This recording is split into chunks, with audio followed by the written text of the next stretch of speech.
la maladie de Verneuil est-elle une maladie contagieuse? A priori, ce n'est pas une maladie infectieuse. Ça a un masque infectieux, mais le point de départ est inflammatoire. Et donc, ça n'est pas du tout une maladie contagieuse.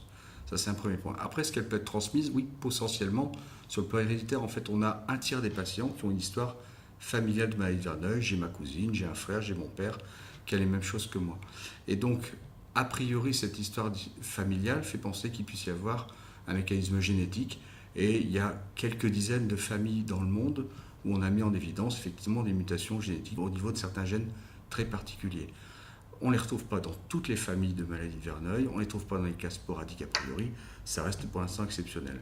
Mais ces histoires familiales sont intéressantes pour penser qu'il peut y avoir un fond génétique.